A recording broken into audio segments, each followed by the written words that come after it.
എല്ലാ വിഷയത്തോടുള്ള ബന്ധത്തിൽ മനുഷ്യന് ആകുലതയാണ്, ഉത്കണ്ഠയാണ്. എന്ത് സംഭവിക്കും? എൻ്റെ ജീവിതം എന്തായി തീരും? എൻ്റെ ഭാവി ശോഭനമാകുമോ എന്നുള്ള ഒരു വല്ലാത്ത ഒരു ടെൻഷൻ കൊണ്ട് ലോകം മുഴുവനും ആളുകൾ നിറഞ്ഞിരിക്കുകയാണ്. വിശ്വാസികളുടെ കൂട്ടത്തിലും അത് ഇപ്പോൾ കൂടിക്കൊണ്ട് വരികയാണ്, വർദ്ധിച്ചു വരികയാണ്.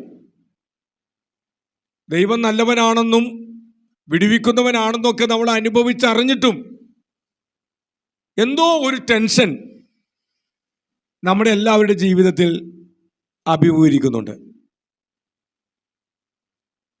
അപ്പം ഈ ടെൻഷനിൽ നിന്നൊക്കെ നമ്മൾ സ്വാതന്ത്ര്യം പ്രാപിക്കണം. മെഡിക്കൽ സയൻസ് പറയുന്നത് നമ്മൾ അനാവശ്യമായിട്ട് ചില വിഷയങ്ങളുടെ ബന്ധത്തിൽ നമ്മൾ ടെൻഷൻ കൊണ്ട് നടന്നാൽ നമുക്ക് പല അസുഖങ്ങളും ഉണ്ടാകുമെന്നാണ് പറയുന്നത്. ഡോക്ടർമാർ പറയുന്നത് ഷുഗറിനും കൊളസ്ട്രോളിനും തൈറോയിഡിനും അങ്ങനെ ഒട്ടുമിക്ക അസുഖങ്ങൾക്ക് കാരണം ഒരു ഘടകം, ഇത് മാത്രമല്ല ഘടകം, ഒരു പ്രധാനപ്പെട്ട ഘടകം എന്ന് പറയുന്നത് മനുഷ്യൻ്റെ ടെൻഷനാണ്. അപ്പോൾ ഈ വിഷയത്തോടുള്ള ബന്ധത്തിൽ കർത്താവ് തന്നെയും വചനത്തിലും കുറേ കാര്യങ്ങൾ പറഞ്ഞിട്ടുണ്ട്. ആദ്യം തന്നെ മത്തായിയുടെ സുവിശേഷം 6-ാം അധ്യായം 25 മുതൽ 27 വരെയുള്ള വാക്യങ്ങൾ നമുക്ക് വായിക്കാം. ഇന്ന് മനുഷ്യൻ്റെ ഒരു വലിയ പ്രശ്നം എന്ന് പറഞ്ഞാൽ എന്ത് തിന്നും, എന്ത് കുടിക്കും, എന്ത് ധരിക്കും, നാളെ ഞാൻ എന്ത് ചെയ്യും, ഇങ്ങനെയുള്ള ആകുലതകൾ കൊണ്ട് മനുഷ്യൻ നിറഞ്ഞിരിക്കുകയാണ്. നമ്മുടെ മക്കളെക്കുറിച്ച് നമ്മൾ ഭാരപ്പെടേണ്ട, അവരുടെ ഭാവിയെക്കുറിച്ച് നമ്മൾ വിഷമിക്കേണ്ട ആവശ്യമില്ല. നമ്മളെക്കുറിച്ച് നമ്മൾ ആകുലപ്പെട്ട് വേദനപ്പെട്ട് നടക്കേണ്ട ആവശ്യമില്ല. നമ്മൾ ആകുലപ്പെടരുത്. ഒരു വിഷയത്തിലും മനുഷ്യൻ ആകുല ചിത്തരാകരുത് എന്നാണ് കർത്താവ് ഈ വാക്യങ്ങളിലൂടെ നമ്മെ പഠിപ്പിക്കുന്നത്. അതിന് കർത്താവ് ഒരു ഉദാഹരണം പറഞ്ഞു. ആകാശത്തിലെ പറവകളെ നോക്കുവിൻ. ശരിയല്ലേ? നമ്മുടെ ചുറ്റുപാട് ഒരുപാട് പക്ഷികളുണ്ട്. ഈ പക്ഷികളെല്ലാം ഏതെങ്കിലുമൊക്കെ ഒരു സ്ഥലം വാങ്ങിച്ച് അവിടെ കട്ടകളൊക്കെ ഉടച്ച് അവിടെ വിത്തുകളൊക്കെ വിതച്ച് കൃഷി ചെയ്യുന്നുണ്ടോ? ഒരു മൃഗവും ചെയ്യുന്നതായി കാണുന്നില്ല, ഒരു പക്ഷികളും ചെയ്യുന്നതായി കാണുന്നില്ല. പക്ഷികളും മൃഗങ്ങളൊക്കെ ചിന്തിക്കുകയാണ്, ഏതായാലും മഴക്കാലമൊക്കെ വരികയാണല്ലോ, കുറച്ച് കൃഷിയൊക്കെ ചെയ്യാം, കപ്പയൊക്കെ നടാം, നെല്ല് വിതക്കാം, എന്നിട്ട് ഈ ആഹാരമൊക്കെ ശേഖരിച്ചു വെക്കണ്ടേ? ഒരു മൃഗവും ഒരു പക്ഷിയും അങ്ങനെ ചെയ്യുന്നില്ല. അതാണ് കർത്താവ് ഈ ആകുല ചിത്തനായി നടക്കുന്ന, തൻ്റെ ഭക്ഷണത്തെക്കുറിച്ചും തൻ്റെ ജലത്തെക്കുറിച്ചും ജീവിതത്തെക്കുറിച്ചും തൻ്റെ നാളെയുടെ ആവശ്യങ്ങളെക്കുറിച്ച് ആകുല ചിത്തനാകുന്ന സൃഷ്ടികളിൽ ഏറ്റവും മണിമകുടമായിരിക്കുന്ന മനുഷ്യനോട് പറയുകയാണ്, നീ ആകാശത്തിലേക്കൊന്ന് നോക്ക്. ആ പറവകൾ, ആ പാറി നടക്കുന്ന, ആ പറന്നു നടക്കുന്ന ആ പറവകൾ വിതയ്ക്കുന്നില്ല, കൊയ്യുന്നില്ല, കളപ്പുരയിൽ കൂട്ടിവയ്ക്കുന്നതുമില്ല. തങ്ങളുടെ ആഹാരത്തിനു വേണ്ടി ഒന്നും ഒരു മൃഗവും ഒരു പക്ഷിയും ചെയ്യുന്നില്ല, ഒരു കൃഷിയും ചെയ്യുന്നില്ല. പക്ഷെ അവിടെ പറയുന്നു,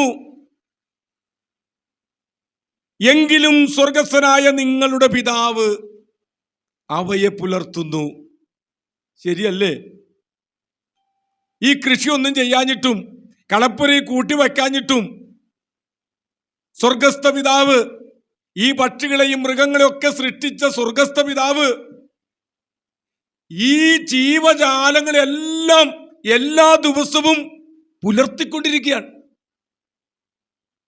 കരയുന്ന കാക്ക കുഞ്ഞുങ്ങൾക്കും അതതിൻ്റെ ആഹാരം കൊടുക്കുന്ന ദൈവം. ആരും പട്ടിണി കിടക്കുന്നില്ല. എല്ലാ പക്ഷികളും മൃഗങ്ങളും ജീവജാലങ്ങൾക്കും അതതിൻ്റെ ആഹാരം ദൈവം കൊടുക്കുന്നു. ദൈവം അവയെ പുലർത്തുന്നു. ഈ പക്ഷികളെക്കാളും മൃഗങ്ങളെക്കാളും മനുഷ്യരായ നമ്മൾ ഏറ്റവും വിശേഷതയുള്ളവരാണ്. മൃഗങ്ങൾക്കും പക്ഷികൾക്കും എന്തില്ല? മൃഗങ്ങളെയും മനുഷ്യനെയും, മൃഗത്തെയും സൃഷ്ടിച്ച ശേഷമാണ് മനുഷ്യനെ സൃഷ്ടിച്ചത്. 6-ാം ദിവസമാണ് സൃഷ്ടിച്ചത്. ഈ മൃഗത്തിനും പക്ഷികൾക്കും ശരീരവുമുണ്ട്, ജീവനുമുണ്ട്.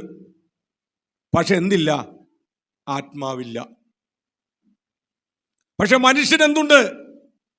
ആത്മാവുണ്ട്, ജീവനുണ്ട്, ശരീരമുണ്ട്. ഞാൻ മുമ്പും ഇവിടെ പറഞ്ഞിട്ടുണ്ട്, ഈ 3 ഘടകങ്ങൾ മരണത്തോടുകൂടെ 3ആയി തീരുകയാണ്.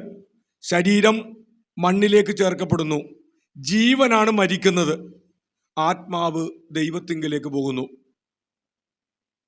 അപ്പോൾ മൃഗങ്ങളെക്കാളും പക്ഷികളെക്കാളും ഏറ്റവും വിശേഷതയുള്ളവരാണ് മനുഷ്യർ, നമ്മൾ. ഇപ്പോൾ നമ്മുടെ നാട്ടിൽ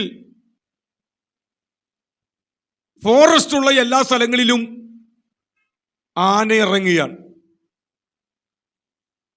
പുലി ഇറങ്ങുന്നു, കരടി ഇറങ്ങുന്നു, കുരങ്ങന്മാരിറങ്ങുന്നു. ചില പുലികൾ ചിലരെയൊക്കെ കൊന്നു, ആനകളും പലരെയും കൊന്നു. പക്ഷേ ഈ പുലിയെയും ആനകളെയും അറസ്റ്റ് ചെയ്യുന്നില്ല, ഒരു കേസും എടുക്കുന്നില്ല. ആ പുലി ആ ചേച്ചിയെ കൊന്നു, അതുകൊണ്ട് അറസ്റ്റ് ചെയ്ത് ജയിലിലടക്കണം എന്ന് ഒരു നിയമവും കൂടിയില്ല. അതിനെ എങ്ങനെയെങ്കിലും മയക്കുവടി കൊടുത്തിട്ട് മയക്കിയിട്ട് ഉൾക്കാട്ടിലേക്ക് കൊണ്ടുവിടുകയാണ്. പോയതാർക്കാ? മനുഷ്യന് പോയി, അവിടെ ജീവൻ പോയി, ആ കുടുംബത്തിന്റെ പ്രിയപ്പെട്ടവർ നഷ്ടപ്പെട്ടു. ഞാൻ പലപ്പോഴും ഇങ്ങനെ ചിന്തിക്കാറുണ്ട്, മനുഷ്യന്റെ ജീവിതത്തിന് വിഘാതമുണ്ടാക്കുന്ന ദുഷ്ടമൃഗങ്ങളെ വകവരുത്തണം. അതിനുള്ള നിയമമാണ് കൊണ്ടുവരേണ്ടത്. മനുഷ്യന് ജീവിക്കാൻ പറ്റും, മനുഷ്യനാണ് വലുത്, മനുഷ്യനാണ് പ്രാധാന്യമുള്ളത്. മനുഷ്യനാണ് ഒരു മൃഗത്തെ കൊല്ലുന്നു വിചാരിക്കൂ, ഒരു പുലിയെ കൊന്നു, അല്ലെങ്കിൽ ഒരു ആനയെ കൊന്നു വിചാരിക്കൂ, തന്റെ ജീവൻ രക്ഷിക്കാൻ വേണ്ടി കൊന്നാന്ന് വിചാരിക്കൂ, ഉടൻ അവന്റെ പേര് കേസായി, ജാമ്യമില്ലാത്ത കേസാണ്, അകത്തു പോകും. എന്നാൽ ആ മൃഗമോ ആ പുലിയോ ഒരു മനുഷ്യനെ കൊന്നാലോ ആ മൃഗത്തിന്റെ പേരിൽ ഒരു കേസുമില്ല. ഇതിലൂടെ നമ്മൾ മനസ്സിലാക്കേണ്ടത് എന്താണ്? ഈ ലോകത്തിന്റെ ചിന്താഗതികൾ തലതിരിഞ്ഞുപോയി. അതാണ് അതിന്റെ കാരണം. കാരണം സർവ്വലോകവും ദുഷ്ടന്റെ അധീനതയിൽ കിടക്കുകയാണ്. ദുഷ്ടനാണ്, പിശാചാണ് ഈ ലോകത്തെ ഭരിച്ചുകൊണ്ടിരിക്കുന്നത്. അപ്പോൾ അങ്ങനെയുള്ള ചിന്തയല്ലേ, അങ്ങനെയുള്ള നിയമങ്ങളല്ലേ ഇവിടെ ഉണ്ടാവുകയുള്ളൂ. ഇവിടെ ഞാൻ പറഞ്ഞു വരുന്നത്, മനുഷ്യനാണ് ഏറ്റവും വിശേഷതയുള്ള സൃഷ്ടി. മനുഷ്യൻ കഴിഞ്ഞിട്ടാണ് മറ്റെന്തിനും സ്ഥാനമുള്ളൂ. ഈ ഒരു യാഥാർത്ഥ്യമാണ് യേശു ഇവിടെ പഠിപ്പിക്കുന്നത്. അതുകൊണ്ട് പ്രിയപ്പെട്ടവരെ, മറ്റെല്ലാ സൃഷ്ടികളെക്കാളും വിശേഷതയുള്ള മനുഷ്യൻ എന്തിനാണ് ഈ ഭാരപ്പെടുന്നത്? തിന്നുന്ന കാര്യത്തെക്കുറിച്ചും കുടിക്കുന്ന കാര്യത്തെക്കുറിച്ചും ഉടുക്കുന്ന കാര്യത്തെക്കുറിച്ചും നാളെയെക്കുറിച്ചും ഭാവിയെക്കുറിച്ചും നമ്മൾ ആകുലചിത്തനാകേണ്ട ആവശ്യമില്ല. ഏറ്റവും വിശേഷതയുള്ളവരായി ദൈവം നമ്മളെ സൃഷ്ടിച്ചെങ്കിൽ ദൈവം നമുക്കുള്ളതെല്ലാം അതാതിൻ്റെ സമയത്ത് വഴികൾ തുറന്ന് നമ്മളെ നടത്തിക്കൊള്ളും. നമ്മൾ ഭാരപ്പെട്ട് ഇതിൻ്റെ ഒന്നും പുറകിൽ പോകേണ്ട ആവശ്യമില്ല. 23-ാം സങ്കീർത്തനം അങ്ങനെയല്ല പറയുന്നത്? നന്മയും കരുണയും എൻ്റെ ആയുഷ്കാലമൊക്കെയും എന്നെ പിന്തുടരും. നമ്മൾ അതിനെ പിന്തുടരേണ്ട ആവശ്യമില്ല. ഞാൻ അങ്ങനെ ചിന്തിക്കുന്ന ഒരാളാണ്. നന്മയുടെയും കരുണയുടെയും പുറകെ പോകാൻ ഒരിക്കലും ആഗ്രഹിക്കുന്നില്ല. അത് എൻ്റെ പുറകെ വരും എന്നാണ് ഞാൻ വിശ്വസിക്കുന്നത്. അങ്ങനെയാണ് ബൈബിൾ പറയുന്നത്. എന്നിട്ട് ഒരു കാര്യം കൂടി ഇവിടെ പറഞ്ഞു. വിചാരപ്പെടുന്നതിനാൽ തൻ്റെ നീളത്തോട് ഒരു മുഴം കൂട്ടുവാൻ നിങ്ങളിൽ ആർക്ക് കഴിയും? ഇംഗ്ലീഷിൽ പറയുന്നത്, and who of you by being worried can add a single hour to his life? തൻ്റെ നീളത്തോട് വിചാരപ്പെടുന്നതിനാൽ ഒരു മുഴം കൂട്ടുവാൻ ആർക്ക് കഴിയും എന്നാണ് മലയാളത്തിൽ. ഞാൻ പറയട്ടെ, PG വർഗീസിനെ കുറിച്ച് നിങ്ങൾ കേട്ടിട്ടുണ്ടല്ലോ. വടക്കേ ഇന്ത്യയിൽ ഇന്ത്യൻ ഇവാഞ്ചലിക്കൽ ടീമിന്റെ സ്ഥാപകനായിരിക്കുന്ന PG വർഗീസ്. അദ്ദേഹത്തിൻ്റെ ഒരു പുസ്തകത്തിൽ ഞാൻ വായിച്ചിട്ടുണ്ട്. അദ്ദേഹത്തിന് ആദ്യ കാലഘട്ടത്തിൽ 5.5 അടി പൊക്കമാണ് ഉണ്ടായിരുന്നത്, നീളം. അപ്പോൾ അദ്ദേഹത്തിന് ഭയങ്കര ആഗ്രഹമായി. ദൈവസന്നിധി അദ്ദേഹം പ്രാർത്ഥിച്ചു. ഒരു പുസ്തകത്തിൽ എഴുതിയിരിക്കുന്ന കാര്യമാണ്. 5 അടി 11 ഇഞ്ച് ഉയരം വേണമെന്ന് പറഞ്ഞ് ഈ മനുഷ്യൻ പ്രാർത്ഥിച്ചു, വിശ്വാസത്തോടെ പ്രാർത്ഥിച്ചു.